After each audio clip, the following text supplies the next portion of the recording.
નમસ્કાર દોસ્તો, આજે આપણે બાબરાના અમુક પ્રશ્નોને લઈ બાબરાના સામાજિક અગ્રણી કાર્યકર્તા એવા ગજેન્દ્રભાઈ શેખવા સાથે લોકલ પોઈન્ટમાં જે આપણે વાત કરવાના છીએ. અમુક જે નગરપાલિકા અને શહેરીજનોના પ્રશ્નો છે એની માટે. તો નીલકંઠ મહાદેવ મંદિર બાબરાનું જે પૌરાણિક મંદિર છે, આ સ્થળેથી આપણે ગજેન્દ્રભાઈ સાથે વાત કરીશું.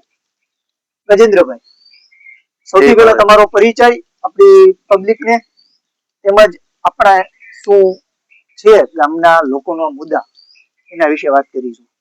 નમસ્કાર. આજે આપના માધ્યમથી આ લોકલ પોઈન્ટ નામની ચેનલ લઈને અમારે બાવળિયાભાઈ આવ્યા છે. એમની સાથે અગાઉ પણ એમનો મને કોલ આવેલો અને વાત થઈ હતી કે આપણે બાબરાના પ્રશ્નો માટે હમણાં જે નગરપાલિકામાં થોડાક વાદ વિવાદ ને બધું છે એના પ્રશ્નો માટે આપણે નાની એવી વાત કરી છે, ડિબેટ ટાઈપ ગોઠવવું છે. હવે પહેલા તો હું આપને મારી ઓળખ અને મારો પરિચય આપી દઉં.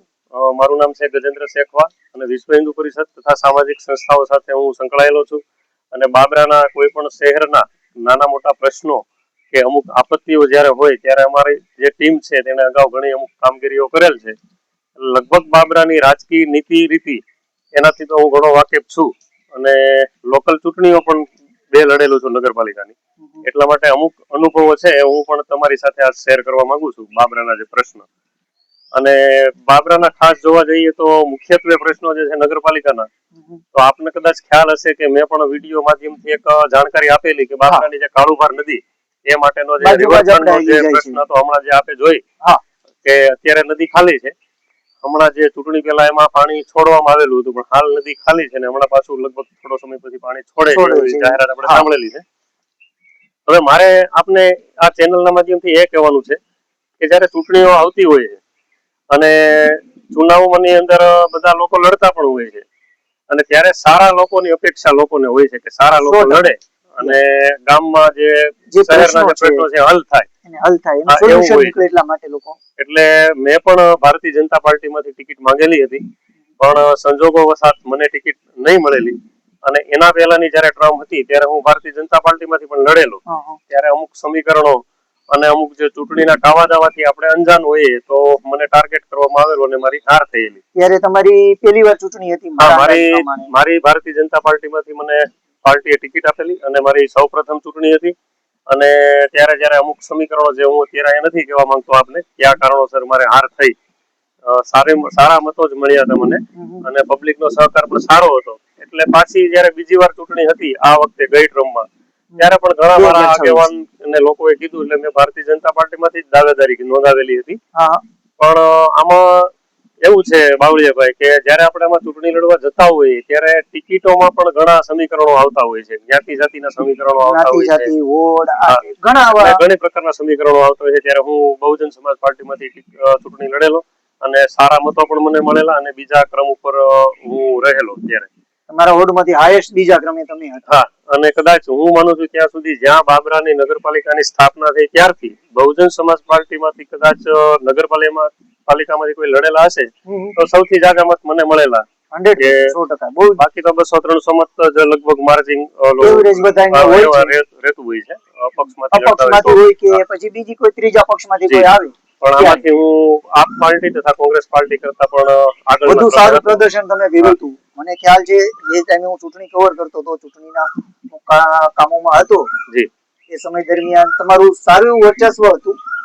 પણ મને જાણ છે ત્યાં લગી લોકોમાં તમારો અભિગમ એવો હતો કે લોકો થકી કે તમે જીતો છો, છેલ્લે અંશ લગી એવું હતું. પછી જે કાંઈ સમય અંતરે છેલ્લી ઘડીએ રમત થઈ ચૂંટણીની અને સમીકરણોમાં ફેરફાર આવ્યો. હા, એમાં એવી વસ્તુ છે કે જે આ તમે સમીકરણોની વાત કરો છો એમાં હું પબ્લિકનો દોષ અમુક અંશે પબ્લિકનો દોષ માનું છું. હું એવું મારી વાત નથી કરતો, પણ જનરલ ગુજરાતમાં જયારે ચૂંટણીઓ યોજાય છે સ્થાનિક લોકલ, ત્યારે જે આપણે ગામમાં કોઈ એવા લોકો હોય તમને કે સેવાકીય પ્રવૃત્તિઓ કરતા હોય, આપણે એમ કહેતા હોય કે આ બહુ સારું કાર્ય કરે છે, આવા લોકોની જરૂર છે. પણ જયારે ચૂંટણી નજીક આવી જાય છે ત્યારે જ્ઞાતિ જાતિ જોવામાં આવે છે, ત્યારે લોકોના કાર્યો નથી જોવામાં આવતા. એવું મેં અનુભવ્યું. એવું ખુદ 100%ની વસ્તુ છે. કારણ કે મારો પરિચય તમારી સાથે ઘણા સમયથી છે, જ્યાંથી હું તમને ખ્યાલ છે મને. અને તમે જે ગામની સેવાકીય પ્રવૃત્તિ કરો છો, જેમ કે તમે ગૌશાળા ચલાવો છો, ગાયો માટે ઘણું કામ કરો છો, ગામમાં અલગ અલગ જગ્યાએ ક્યાંય પણ પ્રોબ્લેમ હોય ગાયોને લઈને, કે ગાય બીમાર પડી હોય, કે માંદી પડી હોય, કે કઈ બીજા કારણો હોય, કે આ ગજેન્દ્રભાઈને ફોન કરીએ તો બને એટલું ઇન્સ્ટન્ટ અને જલ્દીથી જલ્દી એનું કામ થઈ જાય છે. આવું મેં પર્સનલ અનુભવ કર્યો છે મારા એરિયાથી લઈને દરેક જગ્યાએ. બરોબર. એટલે ચૂંટણીના સમયે લોકો આ વસ્તુ એ સિવાયના ઘણા કામ એમને કર્યા છે પબ્લિક માટેના, એરિયા વાઇઝ, વોર્ડ વાઇઝ, એમના જે એરિયામાંથી રહે છે ત્યાંથી. પણ છતાંય ચૂંટણી આવે ત્યારે ઘણા કારણો ફેરફાર બને છે. એનું મુખ્ય કારણ એવું પણ છે કે ઘણા લોકો એવું પણ કે તમારે જો સેવા જ કરવી છે તો ચૂંટણી લડવાની શું જરૂર છે. પણ હું આપના માધ્યમથી એક એ વસ્તુ પણ કહેવા માંગુ છું કે દાખલા તરીકે હું અત્યારે સિસ્ટમમાં નથી, માનો કે અમારા લગભગ કામ થાય જ છે. ફોન કરીએ એટલે કોઈ પણ પક્ષ હોય, કોઈ પણ પ્રમુખો હોય, કામની લગભગ કોઈ દિવસ ના નથી હોતી, કામ થાય છે ફોન કરીએ એટલે. પણ સિસ્ટમમાં આપણે હોઈએ ને તો આપણા નવા વિચારો, જેવી રીતે મેં આપણે મારો વિડીયો જોયો હશે કદાચ, કે મારું એક સપનું હતું કે બાબરામાં જે આ કાળુભાર નદી નીકળે છે અને આ બાબરામાં આપણે જે જગ્યા ઉપર બેઠા છીએ એ પૌરાણિક સ્થાન છે. પંચકુંડ કહેવામાં આવે છે, બ્રહ્મકુંડ કહેવામાં આવે છે. અહીંયાથી એવો રિવરફ્રન્ટ બને કે બંને સાઈડ લોકો વોકિંગ કરવા માટે અમરેલી રોડ, રાજકોટ રોડ ઉપર જતા હોય છે. વોકિંગ કરવા માટે નીકળી શકે ફેમિલી સાથે એવી કોઈ જગ્યા બાબરામાં નથી. 100%. તો અહીંયા જો રિવરફ્રન્ટ બને તો એ પણ મારું એક સપનું, જેવી રીતે કે ભાઈ હું, અને મેં એક બીજી આમાં વચ્ચે એક તમને બીજી વાત કરી દઉં કે ગયા વખતે મહિલા ઉમેદવાર છે પ્રમુખ તરીકે નહોતા, તો ત્યારે કદાચ પાર્ટી ઉપરથી કે આપણે મહિલામાંથી લડવાનું, તો લોકો ના પાડતા હતા કે ભાઈ મહિલામાંથી મારે નથી લડાવવા, પુરુષમાંથી જ લડવું. હું આ વખતે પુરુષમાંથી લડ્યો, પણ આ વખતેની જે ચૂંટણી છે એમાં પ્રમુખ તરીકે મહિલા દાવેદાર હતા. એટલે મહિલાઓને લડાવવા માટે જાણે કે એક આમ રાફડો ફાટ્યો એવું છે. એટલે ઈ વસ્તુ પણ એક મેં માર્કિંગ કરી. અને બીજું, હું આપને આપણને એવું લાગે ક્યારેક કે ભાઈ લોકો સત્તા માટે, પ્રમુખ બનવા માટે, પ્રમુખ બનવા માટે કે કારોબારી સભ્ય તરીકે એમને હોદ્દો મળશે એટલા માટે લડે છે, એવો ગામ લોકોએ પણ એવો અનુભવ કર્યો કે ભાઈ ના આ બધી ચૂંટણીઓ તો માત્ર પ્રમુખ બધાને બની જવું. પણ આજે હું એક વાતની ખુશી વ્યક્ત કરું છું કે જે લોકો ચૂંટણી 24 સભ્યો અલગ અલગ પાર્ટીમાંથી લડતા હતા, ભારતીય જનતા પાર્ટીના 22 લોકોની જીત થઈ. અને ભારતીય જનતા પાર્ટીએ આખરી એન્ડમાં જે જાહેર કર્યા, જે આ પ્રમુખ ઉપપ્રમુખ, એનાથી હું નહીં સમગ્ર બાબરા ખૂબ રાજી છે અને રાજીપો વ્યક્ત કરે છે. એ શું લેવા રાજીપો વ્યક્ત કરે છે એ હું તમને વાત કરું કે એક તો એ નવા ચહેરા છે અને લોકોમાં રોષ ખૂબ હતો. ગત ટર્મોમાં જે કોઈ હોય પ્રમુખ ઉપપ્રમુખ, પણ લોકોમાં કામગીરીઓને લઈને રોષ ખૂબ હતો કે નવી કોઈ વસ્તુ બાબરામાં થતી નથી. અમુક લાઇટના પ્રશ્નો, ગટરના પ્રશ્નો, ભ્રષ્ટાચારના પણ પ્રશ્નો ખૂબ હતા. એવા બધા ફરિયાદો લોકોની હતી. પણ ચૂંટણી સમયે અમુક મેં તમને કીધું કે જ્ઞાતિ જાતિના સમીકરણમાં લોકો ભૂલી જતા હોય, પણ 100% કામ ભૂલીને હવે આપણે એક નવી વાત જે છે ને એ તમને એક વસ્તુ કહી દઉં છું કે દાખલા તરીકે ચૂંટણી ખતમ થઈ એટલે ખૂબ રોષ હતો, એ બધાને ખબર હતી. એટલે ઉપરથી પાર્ટીમાંથી સૂચના આપી કે કામ કરજો લોકોએ તમને મતો આપ્યા. એટલે જયારે જાહેર નતા થયા પ્રમુખ ઉપપ્રમુખ, ત્યારે હરેક વોર્ડના સભ્યોએ તનતોડ કામ પણ કર્યું, સફાઈ પણ એવી કરી. મને પણ ફોન આવતા, હું જે વોર્ડમાંથી ઉપર હતો કે આ તો વગર કીધે કામ ખૂબ થવા માંડ્યા. પણ ત્યારે પ્રમુખ ઉપપ્રમુખ જાહેર નતા થયા, ત્યારે બધા સત્તા માટે જઈ રહ્યા હતા. ત્યારે એમ હતું કે આપણે કામ કરીએ. પણ પછી જેવા પ્રમુખ ઉપપ્રમુખ જાહેર થયા એટલે એક અમુક આખા જૂથ છે કે જેને પ્રમુખ બની જવું હોય, કે કોઈને ઉપપ્રમુખની ઈચ્છા હતી, કોઈને કારોબારી સભ્ય હતું, તો એ નારાજ થઈ ગયા. તો એ જે કામ છે ને એમાં સીધો મને ફેરફાર લાગ્યો. તો અત્યારે આ લોકો જયારે પ્રમુખ ઉપર બેઠા, આજે રમેશભાઈ પરવાડિયા ઉપપ્રમુખ તરીકે છે, યજ્ઞેશભાઈ શુક્લ, રમેશભાઈ પરવાડિયા પ્રમુખ છે અને યજ્ઞેશભાઈ શુક્લ ઉપપ્રમુખ તરીકે છે, અને રંગપરાભાઈ છે, ભરતભાઈ રંગપરા એ કારોબારી છે, અને દંડક તરીકે શિવરાજભાઈ છે. એટલે એ બધાને જે હોદ્દા મળ્યા ને એ તદ્દન નવા ચહેરા, અને એની લાઈફનો પહેલો હોદ્દો મળેલો છે તમામ દરેક જગ્યાએ. તો એમના ઉત્સાહ પણ એનામાં ઘણો છે. પણ એમાં ઉત્સાહ અને અવરોધ રૂપ શું બને છે ને એ હું તમને જણાવું કે જે મેં તમને કીધું કે એવા લોકો કે જેમને આવો હોદ્દો જોતો હતો અને એને કે હોદ્દો નથી મળ્યો અને ભારતીય જનતા પાર્ટીના જ છે, તો એનામાં નારાજગી છે. પક્ષમાં જૂથવાદ અને નારાજગી છે. અને એ નારાજગીનો ગજેન્દ્રભાઈ એક મુખ્યત્વે પ્રશ્ન એવો છે અત્યારે હાલમાં કે બાબરા નગરપાલિકામાં કામ કરવાની માટે જે ભંડોળની સુવિધા હોય, તો હાલમાં ભંડોળની પરિસ્થિતિ શું? મેં બાવળિયાભાઈ એવી વસ્તુ છે કે મેં જયારે આ સભ્યોને કે પ્રમુખને કે જયારે પૂછ્યું મેં ઉપપ્રમુખોને, ત્યારે એમણે કીધું કે નગરપાલિકા પાસે અત્યારે 0 કોઈ બેલેન્સ નથી. સ્વ ભંડોળનું જે કઈ થોડી ઘણી રકમ હશે, તો હમણાં એક એવું પણ સાંભળ્યું કે 2 નંબર વોર્ડમાં કે 3 નંબર વોર્ડમાં એક ગટરનો પ્રશ્ન હતો, ભૂગર્ભ ગટરનો પ્રશ્ન હતો અને ખૂબ મોટો પ્રશ્ન હતો. હા. તો પ્રમુખ સાહેબે એમના ઘરના પૈસા 15,000 રૂપિયા ઘરના પૈસા નાખીને એ પ્રશ્નનો હલ Solve કર્યો કર્યું. એ વાત સાંભળી. એટલે હું અભિનંદન આપું છું આ પ્રમુખ સાહેબને અને હું બાબરાની જનતાને પણ કહું છું, અમારી ટીમ અને ચેમ્બર ઓફ કોમર્સ અને બાબરાના વેપારીજનો અને અમારી સંસ્થાઓ, અમે નગરપાલિકા પ્રમુખ શ્રીનો અને જે ટીમ છે, જે નગરપાલિકા પ્રમુખ, ઉપપ્રમુખ અને કારોબારી સભ્ય માત્ર હા. આ તમને એક વસ્તુ એ પણ કહી દઉં છું કે જે ઘણા ખરા સભ્યો આમાંથી વિરોધમાં છે. હા. વિરોધનું કારણ આ મેં તમને કીધું એવી રીતે કે આ લોકોને સીધા પોતપોતાની સુતા હોદ્દો મળી ગયો અને સરકાર છે એ નવાને ચાન્સ આપ્યો. એ ગમતી વાત ક્યાંય ને ક્યાંય નથી. એવા લોકો નહીં, પણ અમે પ્રમુખ સાહેબનું ને આ ઉપપ્રમુખ સાહેબનું ને સન્માનનું પણ વિચારી રહ્યા છીએ કે ટૂંક સમયમાં એઓનું સન્માન કરશું, જેનાથી એમને પ્રેરણા મળે વધારે કામ કરવાની, બધું આવું બાબરાની એમનું મોરલ ડાઉન ન સુખાકારી થાય એટલા માટે પણ અમે સન્માન માટે જવાના છીએ. અને જે ભંડોળની આપણે જે વાત કરી, તો ભંડોળ હાલમાં નથી લગભગ મારા ખ્યાલથી કોઈ નવું ભંડોળ. હવે આ લોકોને ઉપર રજૂઆત કરીને નવા ભંડોળ માટે જે બાબરાના બગીચા માટેના પ્રશ્ન છે, આપણે અહીંયા બગીચો જે છે બ્રહ્મકુંડ પાસેનો એ બંધ હાલતમાં છે. હવે થોડો ખંડેર સમય હાલતમાં છે. માત્ર ને માત્ર 2-4 એક લસરપટ્ટી છે અને બીજું કાંઈ નથી. ત્યાં બેસવાની અંદર સુવિધા કોઈ એવી સારી જગ્યા બાબરામાં એવી નથી કે આપણા વડીલ બુઝુર્ગો કે આપણા ત્યાં જાય અને બેહે, મહિલાઓ બાળકોને લઈ જઈ અને આપણે ત્યાં 5-15 મિનિટ બેસી શકીએ એવી કોઈ સારી જગ્યા નથી બાબરામાં. એવી એક પણ સારી જગ્યાની જરૂર છે કે નવો બગીચો થાય, અથવા તો મેં તમને કીધું છે વોકિંગ માટેનું પણ સુવિધા થાય અને બગીચાને અથવા તો સાફ સફાઈ કરાવીને ચાલુ કરે રેગ્યુલર. 100% એવા અત્યારે આપણી પાસે 2 બગીચા બાબરામાં જે છે, બરોબર, બે આમ ગણો તો બંધ હાલતમાં છે. આપણે જે ગામની વચ્ચે જૂની નગરપાલિકાની સામેનો જે બગીચો છે, ત્યાં થોડી ઘણી સુવિધા છે, પણ એવી કોઈ ફેસિલિટી અત્યારે નથી કે લોકો ત્યાં જઈને બેસી શકે. આવારા તત્વો, બીજું ત્રીજું ઘણી વસ્તુ ત્યાં એક્ટિવિટી અંદર થઈ રહી છે, બરોબર. એવી જ રીતે આપણે જે પાંચકુંડની બાજુનો બગીચો છે, ત્યાંનો પ્રશ્ન એવો છે હાલમાં લોકોનો કે ત્યાં કોઈ સુવિધા નથી. નથી અંદર બેસવા માટે બાંકડા, નથી કોઈ જાતના કોઈ વૃક્ષ રોપણ, નથી કોઈ સુવિધા નથી. માત્ર એક લસરપટ્ટી છે, એક હિંચકા છે. હા, એ જે આપણે જે કીધું બ્રહ્મકુંડ પાસેનો બગીચો, એ મને યાદ છે કે ત્યાં એનું લોકાર્પણ જ્યારે થયું ત્યારે આપણા રૂપાલા સાહેબ જે કેન્દ્રીય મંત્રી, એ સાંસદ છે રાજકોટના, તેઓ પણ આવેલા ને એમના હાથે લોકાર્પણ હતું. એના હાથે લોકાર્પણ થયું. તો પણ એ બગીચા થોડો ટાઈમ કંઈક ચાલુ રહ્યો, પછી કોઈ પણ કારણોસર બંધ હાલતમાં જ એમનેમ છે. તો જો એ ચાલુ થાય તો આ બધા એરિયા કે સોસાયટી વાળા લોકોને પણ લાભ રહે અને એ પણ ચાલુ કરવો જરૂરી છે. જનતાની અને ગામના અગ્રણીની ચોખ્ખી અને ક્લિયર એક માંગ છે. ગામમાં સારી એવી જગ્યા મળે, જ્યાં ગામના બુજુર્ગ, મહિલાઓ અને યુવાનો માટે, બધા જ માટે એક સારી વ્યવસ્થા મળે, વોકિંગ માટે એક ટ્રેક મળે. અત્યારે હાલમાં વોકિંગ માટે ટ્રેક માટે આપણી પાસે માત્ર કમર્શિયલ હાઈસ્કૂલ અને રોડ ઉપર હાઈવે ઉપર લોકો જતા હોય છે, હાઈવે ઉપર જતા હોય છે, જ્યાં ટ્રાફિક, રોડની સમસ્યા, ઘણા પ્રશ્નો થાય છે, અવારનવાર બનાવ બનતા રહે છે, બરોબર. તો આને લઈ અને સરકાર થોડું ધ્યાન દે, બાબરા નગરપાલિકાની હદમાં અંદર આવતા જે બગીચાઓ છે અને બને એટલું જલ્દીથી શરૂઆત કરે અને સારા.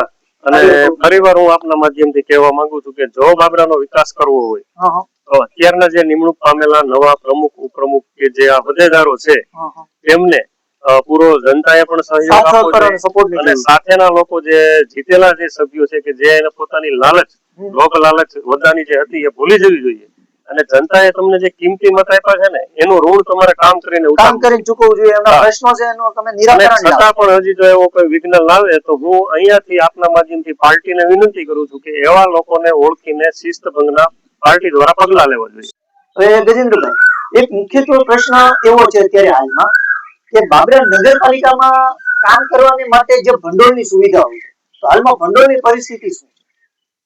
મેં બાવળિયાભાઈ એવી વસ્તુ છે કે મેં જયારે આ સભ્યોને કે પ્રમુખને કે જયારે પૂછ્યું મેં પ્રમુખોને, ત્યારે એમણે કીધું કે નગરપાલિકા પાસે અત્યારે 0 કોઈ બેલેન્સ નથી. સ્વ ભંડોળનું જે કઈ થોડી ઘણી રકમ હશે, તો હમણાં એક એવું પણ સાંભળ્યું કે 2 નંબર વોર્ડમાં કે 3 નંબર વોર્ડમાં એક ગટરનો પ્રશ્ન હતો, ભૂગર્ભ ગટરનો પ્રશ્ન હતો અને ખૂબ મોટો પ્રશ્ન હતો. તો પ્રમુખ સાહેબે એમના ઘરના પૈસા 15,000 રૂપિયા ઘરના પૈસા નાખીને એ પ્રશ્નનો હલ કર્યો એ વાત સાંભળી.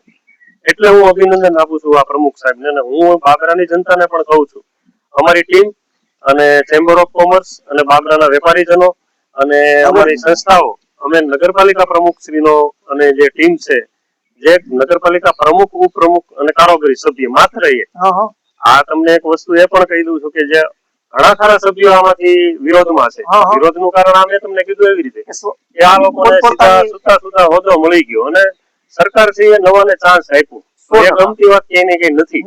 એવા લોકો નહીં, પણ અમે પ્રમુખ સાહેબનું ને આ ઉપપ્રમુખ સાહેબનું ને સન્માનનું પણ વિચારી રહ્યા છીએ કે ટૂંક સમયમાં એઓનું સન્માન કરશું, જેનાથી એમને પ્રેરણા મળે તો વધારે કામ કરવાની, બધું આવું બાબરાની એમનું મોરલ ડાઉન ન કર્યા. થાય એટલા માટે પણ અમે સન્માન માટે જવાના છીએ. અને જે ભંડોળની આપણે જે વાત કરી તો ભંડોળ હાલમાં નથી, લગભગ મારા ખ્યાલથી કોઈ નવું ભંડોળ હવે આ લોકોને ઉપર રજૂઆત કરીને નવા ભંડોળ માટે જે બાબરાના બગીચા માટેના પ્રશ્ન છે, આપણે અહીંયા બગીચો જે છે બ્રહ્મકુંડ પાસેનો એ બંધ હાલતમાં છે. હવે થોડો ખંડેર સમય હાલતમાં છે. માત્ર ને માત્ર 2-4 એક લસરપટ્ટી છે અને બીજું કઈ નથી. ત્યાં બેસવાની અંદર સુવિધા કોઈ એવી સારી જગ્યા બાબરામાં એવી નથી કે આપણા વડીલ બુઝુર્ગો કે આપણા ત્યાં જાય અને બેહે, મહિલાઓ બાળકોને લઈ જઈ અને આપણે ત્યાં 5-15 મિનિટ બેસી શકીએ એવી કોઈ સારી જગ્યા નથી બાબરામાં. એવી એક પણ સારી જગ્યાની જરૂર છે કે નવો બગીચો થાય, અથવા તો મેં તમને કીધું છે વોકિંગ માટેનું પણ સુવિધા થાય અને બગીચાને અથવા તો સાફ સફાઈ કરાવીને ચાલુ કરે રેગ્યુલર. 100% એવા અત્યારે આપણી પાસે 2 બગીચા બાબરામાં જે છે, બરોબર, બે આમ ગણો તો બંધ હાલતમાં. આપણે જે ગામની વચ્ચે જૂની નગરપાલિકાની સામેનો જે બગીચો છે ત્યાં થોડી ઘણી સુવિધા છે, પણ એવી કોઈ ફેસિલિટી અત્યારે નથી કે લોકો ત્યાં જઈને બેસી શકે. આવારા તત્વો બીજું ઘણી વસ્તુ ત્યાં એક્ટિવિટી અંદર થઈ રહી છે, બરોબર. એવી જ રીતે આપણે જે પંચકુંડની બાજુનો બગીચો છે ત્યાંનો પ્રશ્ન એવો છે હાલમાં લોકોનો કે ત્યાં કોઈ સુવિધા નથી. નથી અંદર બેસવા માટે બાકડા, નથી કોઈ જાતના કોઈ વૃક્ષો પણ નથી, કોઈ સુવિધા નથી. માત્ર 1-2 લસરપટ્ટી છે, એક હિંચકા છે. હા, એ જે આપણે જે કીધું બ્રહ્મકુંડ પાસેનો બગીચો, મને યાદ છે કે ત્યાં એનું લોકાર્પણ જયારે થયું ત્યારે આપણા રૂપાલા સાહેબ જે કેન્દ્રીય મંત્રી એ સાંસદ છે રાજકોટના, તેઓ પણ આવેલા ને એમના હાથે લોકાર્પણ હતું. એના હાથે લોકાર્પણ થયું. તો પણ એ બગીચા થોડો ટાઈમ કંઈક ચાલુ રહ્યો, પછી કોઈ પણ કારણોસર બંધ હાલતમાં જ એમનેમ છે. તો જો એ ચાલુ થાય તો આ બધા એરિયા કે સોસાયટી વાળા લોકોને પણ લાભ રહે અને એ પણ ચાલુ કરવો જરૂરી છે. જનતાની અને ગામના અગ્રણીની ચોખ્ખી અને ક્લિયર એક માંગ છે. ગામમાં સારી એવી જગ્યા મળે જ્યાં ગામના બુજુર્ગ, મહિલાઓ અને યુવાનો માટે, બધા જ માટે એક સારી વ્યવસ્થા મળે, વોકિંગ માટે એક ટ્રેક મળે. અત્યારે હાલમાં વોકિંગ માટે ટ્રેક માટે આપણી પાસે માત્ર કમળજી હાઈસ્કૂલ અને રોડ ઉપર હાઈવે ઉપર લોકો જતા હોય છે, હાઈવે ઉપર જતા હોય છે, જ્યાં ટ્રાફિક રોડની સમસ્યા ઘણા પ્રશ્નો થાય છે, અવારનવાર બનાવ બનતા રહે છે, બરોબર.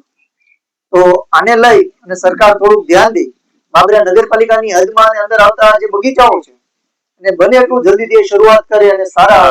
અને ફરીવાર હું આપના માધ્યમથી કહેવા માંગુ છું કે જો બાબરાનો વિકાસ કરવો હોય તો અત્યારના જે નિમણૂક પામેલા નવા પ્રમુખ, ઉપપ્રમુખ કે જે આ હોદ્દેદારો છે તેમને પૂરો જનતાએ પણ સહયોગ આપવો જોઈએ અને સાથેના લોકો જે જીતેલા જે સભ્યો છે કે જે એને પોતાની લાલચ, લોક લાલચ હોદ્દાની જે હતી એ ભૂલી જવી જોઈએ અને જનતાએ તમને જે કિંમતી મત આપ્યા છે ને એનું ઋણ તમારે કામ કરીને ચૂકવવું જોઈએ. એમના પ્રશ્નો છે એનું તમે નિરાકરણ લાવો. છતાં પણ હજી જો એવો કોઈ વિઘ્ન લાવે તો હું અહીંયાથી આપના માધ્યમથી પાર્ટીને વિનંતી કરું છું કે એવા લોકોને ઓળખીને શિસ્તભંગના પાર્ટી દ્વારા પગલા લેવા જોઈએ. 100%ની વસ્તુ છે. જે લોકોને ગામજનોએ ચૂંટણી જીતાડ્યા અને જીતી અને મત આપ્યા છે ખોબલે ને ધોબલે, મત જીતી અને અત્યારે જો એના કામ ન થતા હોય તો પછી હવે જનતાએ વિચારવાનું છે કે નેક્સ્ટ ટાઈમ શું કરવું. તો આ આપણે આજે જે કાંઈ અત્યારે ટોપિક અને વાતચીત કરી છે બાબરા શહેરીજનોના પ્રશ્નો, ગામ અને નગરપાલિકાના પ્રશ્નોને લઈને, એની માટે ગજેન્દ્રભાઈ સાથે આપણે જે વાત કરી છે, ગજેન્દ્રભાઈ એમના પોઈન્ટ ઓફ વ્યૂ અને ગામજનોની તરફથી આવતી ફરિયાદોને લઈ એને પોઈન્ટ ઓફ વ્યૂ રજૂ કર્યું છે, બરોબર. આવી જ રીતના મુદ્દા અને આવા સમાચાર જોવા અને જાણવા માટે આપણે આ સિવાયના ગામજનોના ઘણા અગ્રણીઓ છે, બરોબર, એની સાથે પણ આપણે ચર્ચા કરીશું કે બાબરાના સુખાકારી કામ માટે આપણે શું કરી શકીએ છીએ. તેમજ આવી ચર્ચાને જોવા માટે અમને લાઈક, સબસ્ક્રાઇબ અને શેર કરતા રહ્યો અને સપોર્ટ કરતા રહ્યો એવી અભિલાષા સાથે જય હિન્દ.